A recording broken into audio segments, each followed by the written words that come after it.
بات چھیڑو مصطفیٰ کے پیار کی، بات چھیڑو مصطفیٰ۔ صدق اللہ مولانا العظیم وصدق رسولہ النبی الامین المتین الکریم، ونحن علی ذلک لمن الشاہدین والشاکرین، والحمد للہ رب العالمین۔ حضرات، آئیے کچھ عرض و معروف سے پہلے ہم اور آپ سب سے پہلے اپنے پیارے آقا گنبد خضرا میں آرام فرمانے والے جناب احمد مصطفیٰ محمد مصطفیٰ صلی اللہ علیہ وسلم کی بارگاہ بیکس پناہ میں درود و سلام کا ہدیہ پیش کریں۔ پڑھیں بآواز بلند اللہم صلی علی سیدنا مولانا محمد معدن الجود والکرم وآلہ واصحابہ وبارک وسلم، صلاۃ و سلام علیک یا رسول اللہ صلی اللہ تعالی علیہ وسلم۔ سرکار غوث اعظم رضی اللہ تعالیٰ عنہ کے نام سے موسوم ہے، لہذا سرکار غوث اعظم کی بارگاہ میں دعا ہے کہ اللہ تبارک و تعالیٰ سرکار غوث اعظم کے صدقے سے ہماری اس مجلس کو قبول فرمائے، اور جتنے بھی حاضرین حاضر ہیں ان کے جائز تمنا اور جائز مقصدوں کو پورا فرمائے۔ جہاں بھی سرکار غوث اعظم کے نام سے یہ محفل سجائی گئی رچائی گئی، اللہ تبارک و تعالیٰ وہاں رحمت و انوار کی بارش عطا فرمائے اور ان کے گھروں میں خیر و برکت عطا فرمائے۔ میں نے جس آیت کریمہ سے اپنے آپ کو شرفیاب کیا، رب کائنات ارشاد فرماتا ہے عند ذکر الصالحین تنزل الرحمہ، صالحین کے ذکر کے وقت اللہ تبارک و تعالیٰ رحمت کاملہ نازل کرتا ہے۔ جب صالحین کا ذکر ہوتا ہے اس وقت رحمت نازل ہوتی ہے۔ تو میرے دوستو، صالحین میں سب سے افضل صالحین انبیاء کرام ہیں۔ انبیاء کرام سے بڑا رتبہ کسی بھی صالح کا نہیں۔ اللہ تبارک و تعالیٰ نے سب سے بڑا مرتبہ اور سب سے اونچا عہدہ انبیاء کرام علیہ الصلوۃ والتسلیم کو عطا فرمایا۔ ان کے بعد صحابہ کرام رضوان اللہ تعالیٰ علیہم اجمعین، ان کے بعد تابعین کرام، ان کے بعد تبع تابعین، ائمہ مجتہدین کو اللہ تبارک و تعالیٰ نے بہت بڑے بڑے مقامات پر فائز فرمایا، مگر انہی لوگوں میں صالحین میں ایک ذات ہے غوث اعظم، جن کا اسم گرامی شیخ عبد القادر محی الدین جیلانی رضی اللہ تعالیٰ عنہ۔ اللہ تبارک و تعالیٰ نے انہیں بہت ساری خوبیوں کا مالک بنایا تھا، بہت ساری خوبیوں کا مالک بنایا تھا۔ اللہ تبارک و تعالیٰ نے جب سرکار غوث اعظم پیدا ہونے والے تھے اس وقت آسمان پر بدلی چھا گئی تھی۔ رمضان المبارک کا مہینہ شروع ہونے والا تھا، 29 شعبان کی تاریخ ہو گئی تھی۔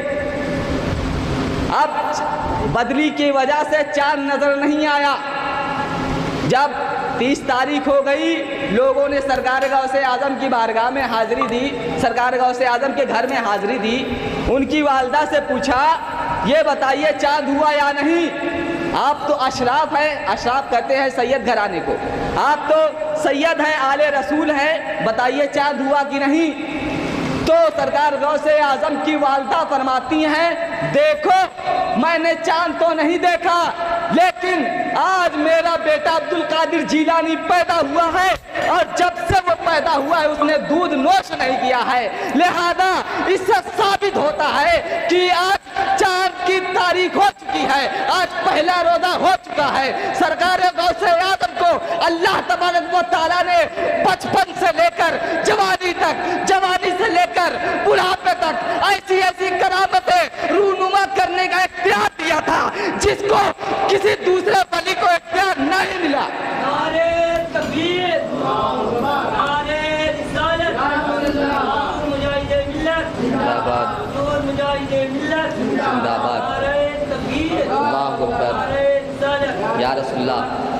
سرکار غوث اعظم کی سیرت اگر اٹھا کے دیکھی جائے تو اس وقت احساس ہوتا ہے کہ اللہ تبارک و تعالیٰ نے انہیں کتنے بڑے مرتبے پر فائز فرمایا تھا۔ एक मर्तबा एक बूढ़ी औरत अपने एक बच्चे को लाती है और सरकार गौसे आजम की बारगाह में पेश कर देती है। कहती है मेरा ये बच्चा आपसे बड़ी मोहब्बत करता है, आप इसे अपने मदरसे में रख लीजिए, इसे पढ़ाइए लिखाइए, आलिम फाजिल बनाइए। सरकार गौसे आजम ने फरमाया ठीक है छोड़ दो, हमारी बारगाह में रहेगा, हमारी सोहबत में रहेगा। अब वो औरत छोड़ के चली जाती है। 1 या 1.5 महीने के बाद फिर वापस आती है तो क्या देखती है, उसका लड़का सूख कर काटा हो गया है, उसका लड़का सूख कर काटा हो गया है। और सरकार गौसे आजम रज़ी अल्लाह ताला अन्हु अपने सामने शोरबा और जौ की रोटी तनाउल रखे हुए हैं, उसे तनाउल फरमा रहे हैं और उनके लड़के को एक सूखी हुई जौ की रोटी दिया कि खाओ और इसी पर कनाअत करो। तो जब उस बूढ़ी औरत ने देखा कि मेरे बच्चे के साथ ऐसा हाल है, मेरे बच्चे के साथ सरकार गौसे आजम ऐसा कर रहे हैं, उसने जज्बात में आकर सरकार गौसे आजम से कहा कि आप मेरे बच्चे के साथ जुल्म कर रहे हैं क्या?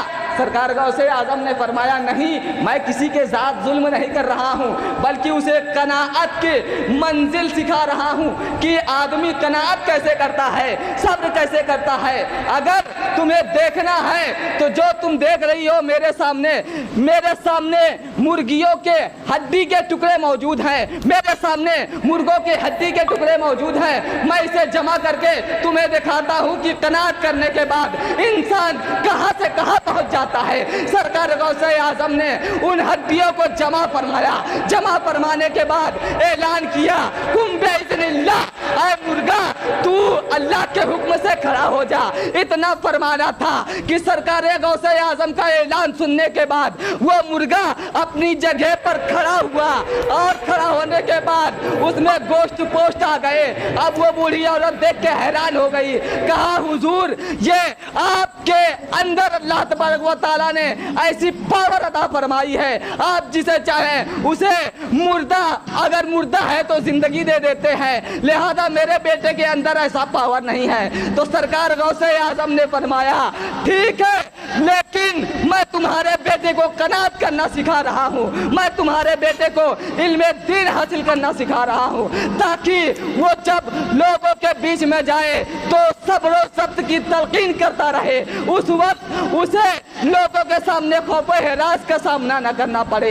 लिहाजा आज जो तुम देख रही हो कि तुम्हारा बेटा सूखी रोटी खा रहा है, अगर जो मैं सिखा रहा हूँ वो सीख लेगा, कल मुर्ग मुसल्लम खाएगा।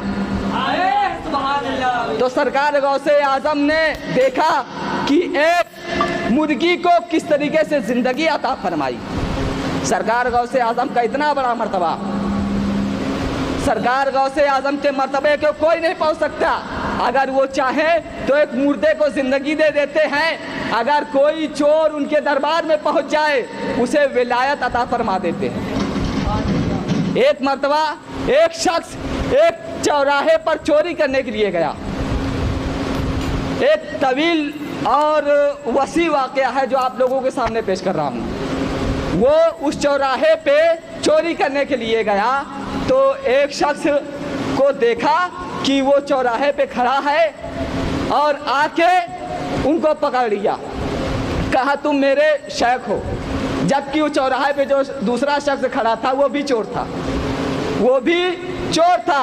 अब सरकार गौसे आजम रज़ियल्लाहु ताला अन्हु से उसने सरकार गौसे आजम रज़ियल्लाहु ताला अन्हु के एक मुरीद से उसने पूछा कि ये बताओ भाई आप मेरे शेख हो, आप मेरे पीर हो।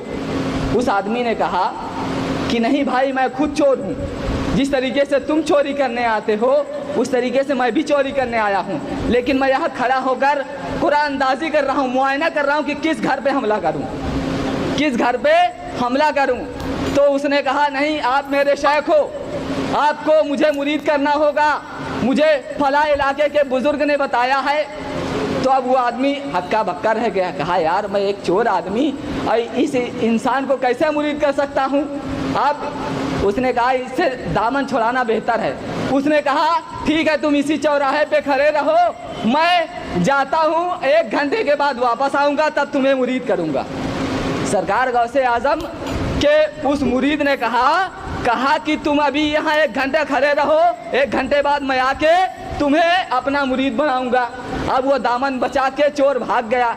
आया सरकार गौसे आजम को मार्केट में देखा कि बेहतरीन रेशमी लिबास, रेशमी जुब्बा पहन के सरकार गौसे आजम जा रहे हैं, उनके पीछे हो लिया।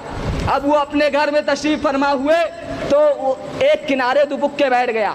अब वो इबादत और रियाजत में शामिल हो गए, इबादत रियाजत में लग गए। अब वो ताक में लगा रहा कि कब सरकार गौसे आजम अपना जुब्बा उतारे और मैं लेकर 1 2 3 हो जाऊं। यहाँ तक कि हज़रत खिज़र अलैहिस्सलाम तशरीफ लाए।